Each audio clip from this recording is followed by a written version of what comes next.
Bem-vindos a mais um programa aqui, Filosofia para Todos, direto aqui da Rádio Vibe Mundial 95,7 FM e também no canal da rádio e no Conhecimentos da Humanidade, tudo no YouTube. Então, se você acompanha a gente no YouTube, acompanha a gente aqui na Rádio Mundial, saiba que a gente tem vídeos lá no canal Conhecimentos da Humanidade, toda segunda e sexta, e lives toda terça e quarta, e o Filosofia para Todos, toda sexta-feira, aqui na Rádio Vai Mundial, e no canal do Conhecimentos da Humanidade, normalmente os vídeos estão indo às segundas-feiras, então seja muito bem-vindo ao nosso programa, um programa que se propõe a falar de filosofia, sem a gente falar grego, não é? Sem falar de uma maneira difícil, sem falar de uma maneira que as pessoas não entendem, acabam se afastando da filosofia. A ideia do nosso programa, então, é trazer a filosofia para a prática. E isso tem sido uma experiência muito bacana para mim, de conversar com o público da rádio, o público do canal sobre filosofia. E essa semana apareceu um assunto muito legal. A gente pegou os últimos vídeos que a gente fez aqui na rádio, falando sobre felicidade, prosperidade, que são assuntos muito comuns no dia de hoje. A gente busca a felicidade, a gente busca a prosperidade, né? No último programa, inclusive, eu disse que prosperidade não é algo só ligado a dinheiro. A prosperidade é algo ligado a se obter aquilo que se deseja. É isso que é ser próspero. Então, se eu quero uma boa saúde, eu sou próspero. Se eu quero que o meu emocional esteja recebendo trocas justas de uma relação amorosa, isso é ser próspero. E é muito engraçado, porque eu vi alguns comentários, alguns de brincadeira, né, outros um pouco mais sérios, mas falando, ei, Léo, você tá parecendo um coaching quando você tá falando de filosofia?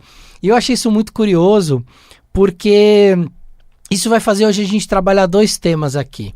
O primeiro, o que é a filosofia, a gente vai entender isso já já, e o segundo é uma questão que está ligada a um preconceito.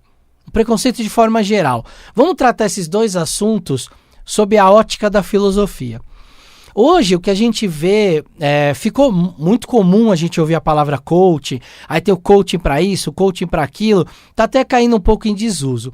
Essa palavra vai nascer com profissionais, alguns da área da psicologia, talvez a maioria dessa área, e ela vai nascer como alguém que vai te dar um treinamento, para que você se sinta melhor emocionalmente, se sinta melhor mentalmente, mas é alguém que vai te preparar, né? Um técnico, coach significa técnico em inglês. Então é alguém que vai te ensinar técnicas para você melhorar o seu desempenho.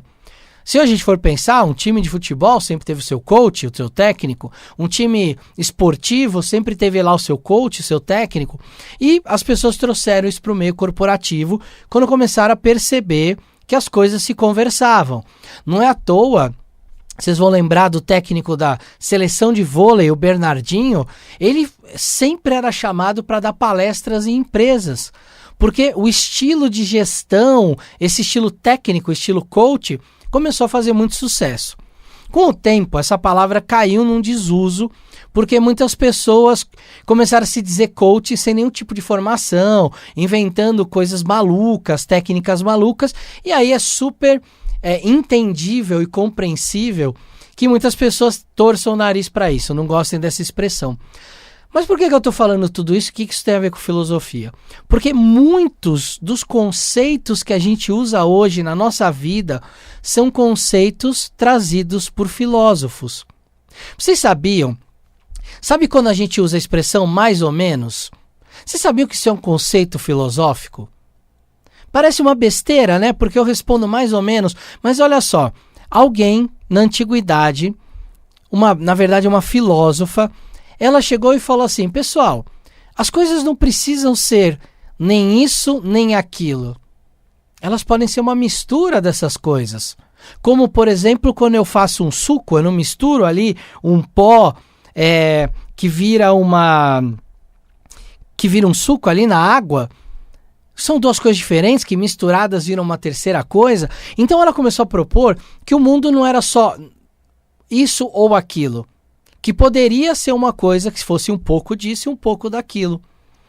E aí ela trouxe essa ideia do mais ou menos, ou daquilo que está no meio do caminho, aquilo que é uma mistura. E olha só, né?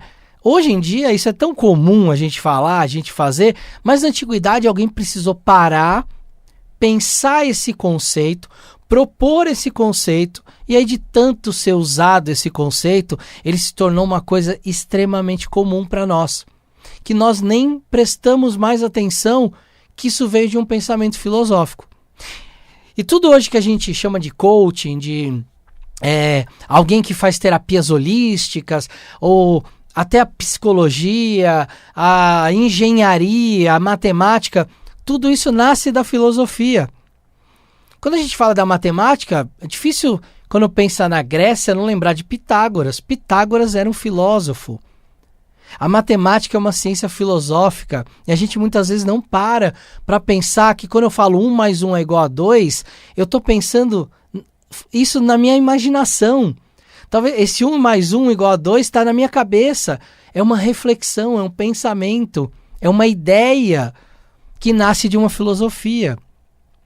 Os coaches não são diferentes. Eles se baseiam em coisas que estão fundamentadas na filosofia. Talvez quando a gente torce o nariz, porque justamente a gente sabe que tem pessoas que não são preparadas e que entram nisso para fazer esse tipo de coisa, a gente torce o nariz, mas aí ao mesmo tempo, quando eu estou falando de filosofia e a pessoa reconhece o mesmo conceito, ela muitas vezes não sabe que aquele conceito tem uma base filosófica. O coaching em geral, eu não vou dizer todos, mas o coaching em geral, ele faz as coisas baseadas em algo prévio, em algo que existe. Seja uma descoberta dentro da área da psicologia, uma descoberta na área, por exemplo, do behaviorismo, que é uma área de comportamento da psicologia, ou seja, dentro da filosofia pura, da dialética, por exemplo, a nossa capacidade de dialogar, de chegar numa síntese. Essas terapias modernas ou coaching, eles são frutos, nasceram na filosofia. Por isso que muitas vezes é tão importante a gente estudar a filosofia. Primeiro, para a gente reconhecer num discurso desse, da onde veio aquilo. E segundo, para a partir do momento que eu conheço a base da onde aquilo surgiu, se eu conheço o pai e a mãe daquela criança, eu tenho uma boa ideia de como aquela criança vai ser quando crescer. Se eu for um médico geneticista, vou saber quais são as doenças que aquela criança pode vir a ter por causa da genética da família. Com uma ideia é a mesma coisa. Quem é o pai e a mãe dessa ideia? Isso é muito legal, gente, porque isso faz com que a gente chegue na causa. E, principalmente, no que gerou aquela consequência, o que causa aquela consequência. Se eu consigo fazer isso, isso me traz algumas vantagens. A primeira, se eu sei como uma pessoa construir um pensamento, porque tem uma base filosófica na escola X, Y, Z de filosofia, eu consigo refletir sobre aquele pensamento e ver se ele faz sentido ou não.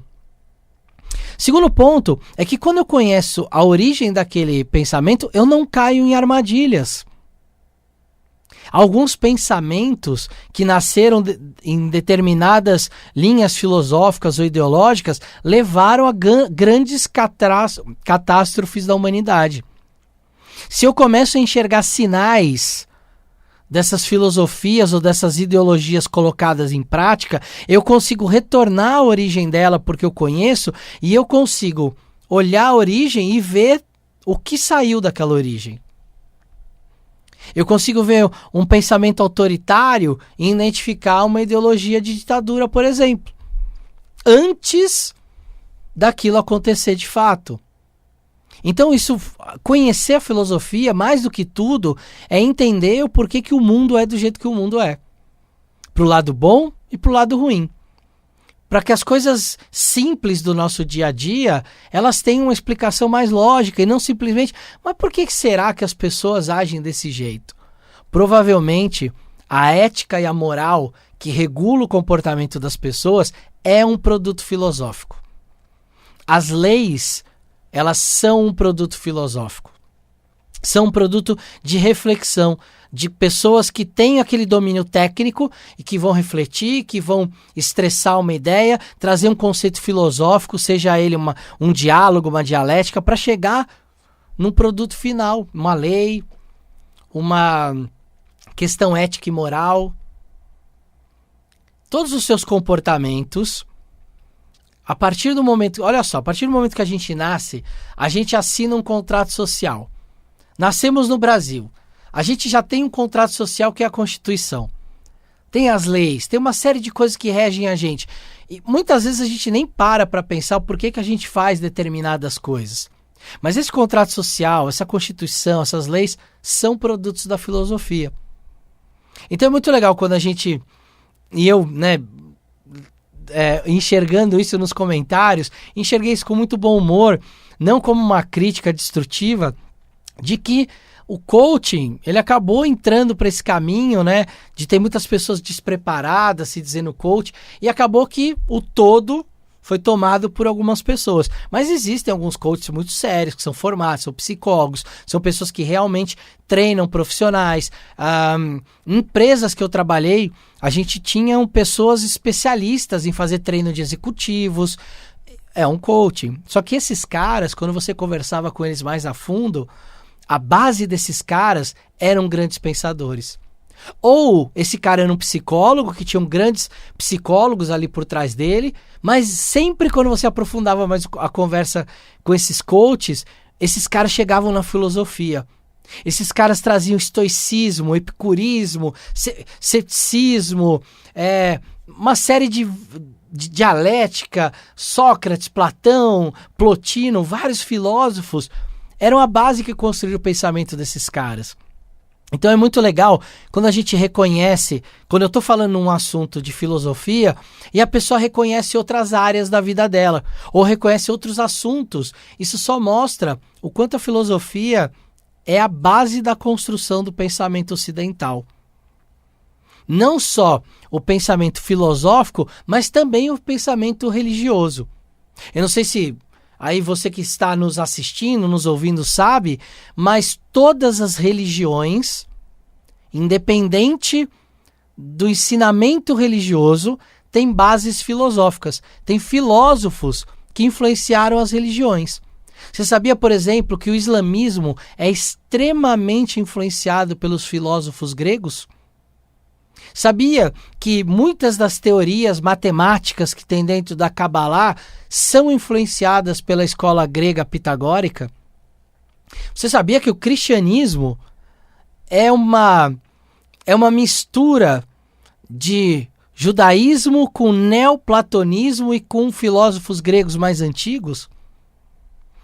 Quem estabeleceu a doutrina cristã com as suas filosofias foram grandes filósofos cristãos que fizeram isso ao traduzir textos do árabe para o latim de filósofos gregos. Porque esses textos se perderam na Europa. E os árabes guardaram esses textos de universidades. E lá nasceram grandes sábios que usaram esses textos gregos e, a partir deles, desenvolveram mais a filosofia grega. E, ao mesmo tempo, esses caras conseguiram manter isso intacto, e durante as cruzadas na Idade Média, os cruzados trouxeram de volta para a cristandade. E isso deu, junto com outras linhas filosóficas, como o gnosticismo, o neoplatonismo, que eu já citei, deu o corpo filosófico do cristianismo. Então é muito legal que às vezes você vê algumas coisas no cristianismo e você vê essa coisa em Platão.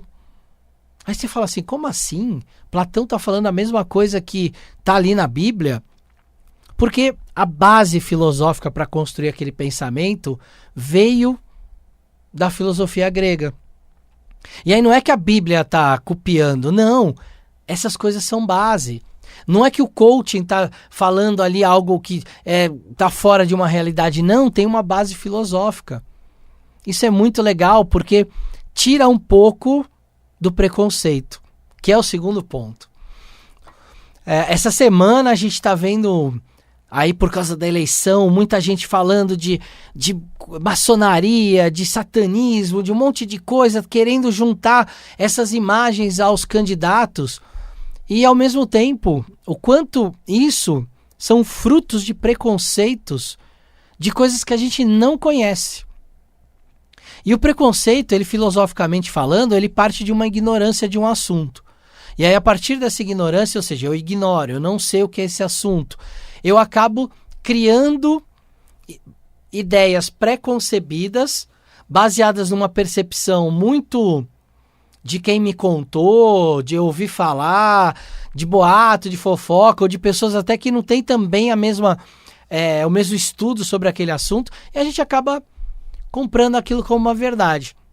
Então, essa semana vi muita gente falando sobre o satanismo sem saber o que é o satanismo. Sem saber que ele está ligado a uma linha filosófica muito antiga, que é o gnosticismo, e que ele tem, que dali nascem vertentes, inclusive cristãs. Muita gente falando da maçonaria sem entender o que é a maçonaria e dizendo que a maçonaria é um negócio do diabo.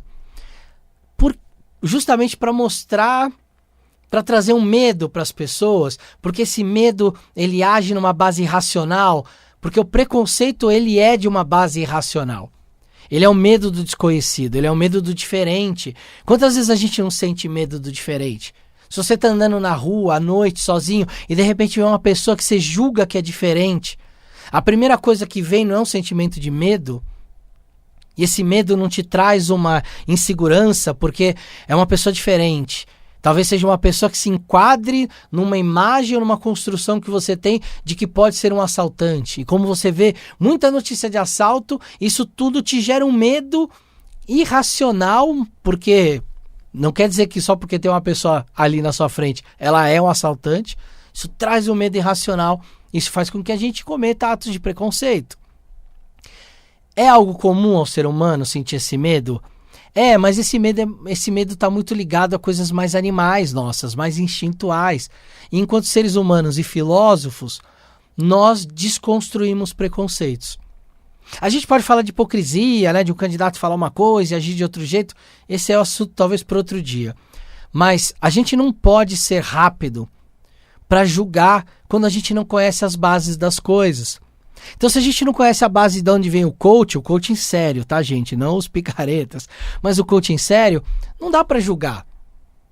Não dá pra gente pegar meia dúzia de profissional ruim ali que tá queimando o nome da profissão e dizer que todos são assim. Isso vale pra tudo. Generalizar, quando a gente generaliza, normalmente a gente incorre a um erro, de um preconceito, de um conceito formado sem eu conhecer todas as partes. Quando eu digo que todas as pessoas de tal profissão são de tal jeito, eu estou generalizando. Eu estou pegando individualidades super complexas, super diferentes e colocando todo mundo na mesma caixa. As pessoas mudam de ideia, mudam de posicionamento ideológico, político. Um julgamento que você faz de uma pessoa, naquele momento, do que ela está falando, aquilo só vale para aquele momento e para aquilo que ela está falando. No dia seguinte, ela é outra pessoa. Ela ouviu coisas diferentes, aprendeu coisas diferentes, e ela não merece um mesmo julgamento que ela teve, seja de dias atrás, semanas atrás, de anos atrás. A gente tem que estar com a cabeça mais aberta para a gente avaliar realmente quem são as pessoas. Ouvir mais, antes de expressar uma opinião ou carregada de medo, de preconceito, de ódio ou de ignorância, por pura ignorância, né? Nada com maldade, carregado de maldade, mas uma ignorância, não conhece direito o assunto e acaba dando uma opinião que não tem nenhum embasamento. A gente tem que ter um pouco mais de cuidado com isso. E quem está dizendo isso não sou eu, quem está dizendo isso é a filosofia. A filosofia tem um negócio legal na filosofia que é atribuído a Sócrates, mas que não foi ele, né? É um negócio que vem depois, baseado nas teorias de Sócrates, mas basicamente é uma provocação, é a teoria das três peneiras, né? Tudo que chega para você replicar isso, você precisa passar por três peneiras. A primeira é, se aquilo é verdade. Isso é verdade? Então, se a pessoa vem te contar alguma coisa, você vai saber de alguma coisa, a primeira coisa, é verdade? Eu vou ver se é verdade. Eu não vou simplesmente receber aquilo e falar é verdade, porque eu faço parte de um grupo que está todo mundo aqui e eu tenho um senso de pertencimento a esse grupo. Então, se eu não afirmar que isso é verdade ou eu não acreditar que isso é verdade, pode ser que eu não pertença mais a esse grupo. E aí, o fato consciente é alguém pode te expulsar do grupo porque você discordou. E o fato inconsciente é, eu não vou duvidar disso, eu vou me calar perante isso, vou acreditar cegamente, porque senão eu não vou mais acreditar nesse grupo, e aí é um problema. A segunda peneira é, isso que você está me trazendo vai construir algo produtivo? Porque se não for nada que te construa nada produtivo, para que está sendo falado? Para que isso está sendo passado à frente? Isso é edificador, não é? A gente tem que pensar isso, porque às vezes a gente profere coisas ou fala sobre certas pessoas, coisas que não são necessárias, que não edificam em nada, não mudam em nada. Fala mal de alguém para outra pessoa, o que edifica? Não é melhor você chegar na pessoa e falar assim, olha, não gostei de tal tipo de comportamento que você teve, não gosto. Isso é muito mais edificador, porque a pessoa pode ter duas reações. Ou ela pode falar, desculpa, não tinha pensado nisso. Se for uma pessoa mais com bom senso, conscienciosa. Agora, se for uma pessoa que se sinta ofendida, ela vai ouvir aquilo, mas no fundo, o inconsciente dela vai perceber aquilo. E aquilo é uma sementinha que você planta e que vai crescer nessa pessoa. Então, isso é verdade? Isso edifica a gente de alguma forma? Ou, a terceira peneira, a pessoa que te contou isso, ela estava lá? Ela viu o que aconteceu? Ela realmente pode afirmar que aquilo é daquele jeito ou ela ouviu falar? Porque a gente sabe que quem conta um conto aumenta um ponto. Quantas vezes uma história simples não se torna, nos dias de hoje, com a internet, com a mídia, com as fake news, não se torna um negócio gigante e que está longe de uma verdade. Verdade essa que é a busca incessante da filosofia. Seja uma verdade interna, externa, ou uma verdade que não pertence a ninguém, simplesmente é a verdade. E que as pessoas estão buscando ela fora de si, não dentro de si. Essa é uma questão que a gente trabalha na filosofia. A verdade é um fato. Aqui, na mesa tem um celular. Eu posso concordar, você pode discordar, mas tem um fato de que tem um celular. Qual é a verdade? A verdade é que o celular está aqui. E a gente pode discutir, a gente pode argumentar, a gente pode construir nossos argumentos, mas a verdade ela existe independente de nós dois. São nossos pontos de vista, enquanto filtros, que acabam fazendo com que nossos preconceitos sejam construídos. Fazem com que a gente fique discutindo de quem é o celular, por que esse celular está aqui, que cor é o celular, e não discutir o fato de que tem um celular aqui. Essa é a verdade. E ela existe independente de mim e de você. Ela está lá. Sabe aquele... Você já deve ter visto, talvez, um meme que tem... que a pessoa tem um número desenhado, que é o número 6 ou o número 9. E aí tem duas pessoas, uma de cada lado, uma tá olhando pro 9 e a outra pro 6, né? Porque de cabeça para baixo são os dois números. E aí uma fala assim, é o 6, e a outra fala, é o 9. E aí normalmente vê uma legenda assim, as duas pessoas estão certas, porque cada um tem um ponto de vista. E na verdade as duas pessoas estão erradas. Porque a verdade é que alguém desenhou aquele número para ser um 9 ou um 6. Onde está a verdade? Chegar na pessoa que desenhou e falar assim, escuta, aquele número lá é um 6 ou é um 9? Vai perguntar para a pessoa. Porque ela teve uma intenção na hora de fazer aquilo. As outras duas pessoas, ao darem suas opiniões, elas estão tentando adivinhar algo. E aí as opiniões, elas deixam de ser embasadas em fatos e passam a ser embasadas em pré-conceitos. Conceitos já pré-estabelecidos, baseados nos seus filtros, na sua visão de mundo, na sua vivência.